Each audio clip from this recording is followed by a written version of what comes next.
DD Love in the building. Please hit the like and the subscribe or not. Okay. How are you guys? I missed y'all. I just wanted to pop in and say hello. Things have been hectic. Things have been going on. You all do know about the serial killer in New England. This shit is real. Okay. I have been talking about that at work and going on, because people really don't know what's going on. What really caught my attention was like 3 weeks ago, I was at work and then they said, yes, we found somebody in the Norwalk River. This girl that was missing, they found her clothes. Good morning, Miss J. What's going on, Boo? How are you? Beautiful. Thank you.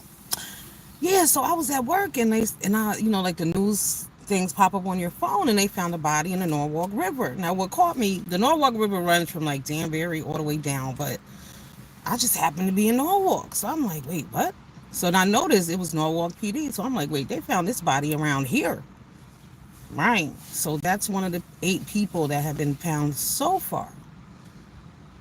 But they were calling me the other night. I was asleep last week. I think it was Sunday night. I was sleeping. Something told me don't answer the phone. So good thing I didn't. But I find out later that my friend's mother was found in a dumpster. That she lives in Washington, D.C. One day after work, she went missing. Other daughter that lives down there with her, she's married and everything. And they was like, have you seen my mom or whatever? So they put out a missing person flyer. They was looking for her, and about 6 days later, they found her body in a dumpster. That is so fucking disturbing and alarming.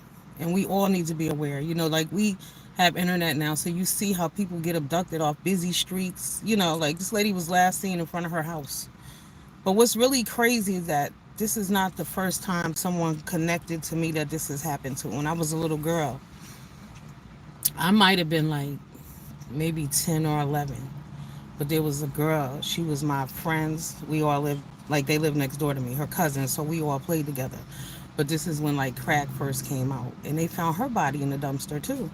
And then that same time, another girl that used to run with her, they found her body like at a later date or whatever. Like, shit is real out there. You really got to be careful. Like, it's annoying to your children because you be on high alert all the damn time and they don't understand that things happen and shit goes on. And it happened to people that you know and it could happen to your ass too. You know? What up, Jason? Yeah, it's real out here, you know? You just don't know. But be careful, stay on your P's and Q's.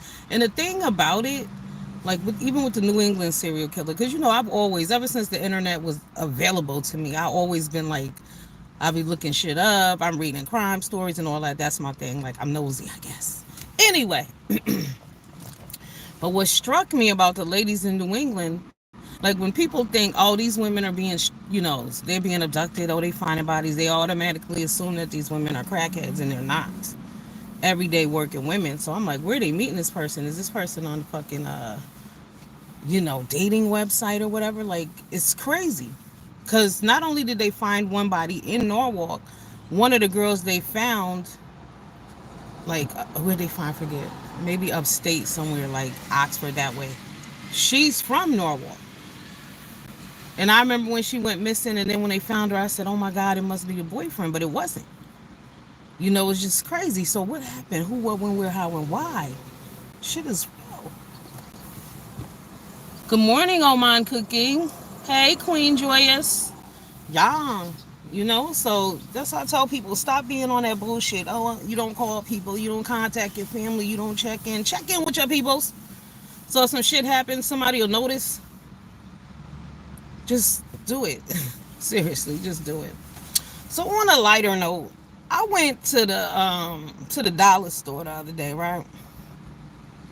So I get up to I do customer service. That's always customer service. In my opinion, is a part of any job that you have. I don't give a fuck where you work at.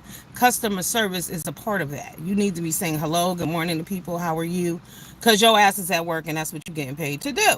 Anyway, so I get up to the register, y'all. I put my shit down. It's a young girl there. She was like she had an attitude, and I was like, hello. And she looking at me, and I said, oh, you don't say hi to people? And she was like, oh, people act like they don't want to speak. I said, well, I'm speaking to you. Like, what's your damn problem? She was like, well, I'm mad. And I was like, and then I looked up, y'all. Why the bitch? I've never seen anything in my life. Have y'all ever been in the store and seen somebody with a bonnet on working? She was at work with a bonnet on. I was on my lunch break. I didn't have time to give her the breakdown. Like, change your fucking attitude or you're going to be stuck here forever, okay? Girl, and change your outlook on life. Like, last week, me and my son argued for probably about 4 days. You know, not intense arguing, but it was about a lineup. A lineup. Keeping yourself looking nice. Comb your damn hair. What up, Lolo goes? La logos, logos. Yeah, comb your fucking hair and look decent. Y'all need to be washing your ass every morning and getting your hair done on a regular basis. And what makes me mad about my son is that you were not raised that way. If your mom and them taught you to do things a certain way growing up, especially if it's something positive to benefit yourself, please stick to the program. Please continue on. Please. Please. Nobody want to see you out looking crazy. Those some of them hairstyles, you guys, you men, you gotta line that shit up, okay? Line it up so you don't look homeless, you don't look, like you on crack, and you don't have to be. You could be at work looking crazy. What up, Patrick O'Brien? Oh, damn, you just reminded me. Okay, y'all, the Kentucky Derby is today. Bet on a horse. You know what's crazy? Out the blue, I was at work. I said, my boss was talking to me about. I said, you know what? I'm going to bet on horse number 11. But I wrote down, I went through the list, I wrote down some names, and then I said, oh, you know what? Let me go look and see which number is who. And don't y'all know I had picked number 11? So y'all know I'm going to hit him hard today. Y'all should vote on him too. What's my horse's name for the Kentucky Derby? This is who I got, y'all. This is who I got. It goes down tonight at 6:59. Be there or be square, okay? I got Owen Almighty, Show of Force, Chancer McPatrick, Jonathan's Way, East Avenue, Mackenzie Heat, and Grande.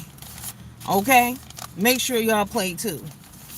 You got to be in it to win it. I told y'all last week, surprisingly, out the blue, something just told me to stop. I want me a little $800. Okay? You can't win if you don't play. Now, don't go crazy with it. Don't spend your light bill and shit. You know what I'm saying? But if you feel it in your heart and you feeling strong, you know what to do. Is giving Ma from Descendants. I don't know that show. Are you okay? And I'll look it up. Patrick. Patrick. Since I didn't know, but I have the pants to match this as well. I'm at work. I like to layer up. I got too much breast to just be out. You know. You know. Now I don't know who Mal is from Descendants, but I will look it up. Okay, okay, Patrick. I hope you ain't throwing shade. I hope, even if you are, I don't really care. I like a little shade. That's what I do, though. That's what I do. It's the 8 o'clock bell. Oh yeah, y'all know I just got off. For some reason, I slept really good at work last night. Oh my god, I feel so refreshed and so revived. But I had to leave work yesterday and go home and go to sleep too. When you just feel tired, just do you. You gotta do you. But yeah, I'm very, very refreshed. I am. Maybe that's why. I left work at 12 o'clock yesterday. I went home. I slept from 1 to like 6:30. Then I went to my next job. And I slept last night off and on. But I feel really refreshed. Really good. But it's time to make the donuts, okay? It's time to get it popping. I got to go back and get the day started. It will be over early. I see the sun is out. I said it was going to rain for the next 6 days. This is what they said on Thursday. So things are looking bright right now. I'm very happy. I hope it stays this way. I hope it's shining around your way. Okay. Get your money up. Are you broke? It's so hard out here. Bless your heart. Do the best you can. If you're working, keep working, okay? Don't give up. Don't give up. I know it's like you work to just pay damn bills, but don't give up. Keep it pushing. All right, I got to get to the building. Y'all have an amazing day. Eat something wonderful. And yes, speaking of eating, I have been eating. I gained like fucking, was it 11 pounds since like Easter? Oh my God. But I had also stopped going to the gym, but I ordered me a new swimsuit. So we're back at the gym tomorrow. We're going to get back on our 5 a.m. Y'all remember I used to go swim every morning. First thing in the morning, I would go work out. But now I got to work out for like fucking, I'm going to need to do a minimum of an hour and a half when I'm there because I done really fell the fuck off here. Okay, it's time to pull it together, make it happen, do cardio and swimming and weights because I go there and do one thing, but I get it and I just got to do what I got to do. May the force and the faith be with you. Have an amazing day. Deuces.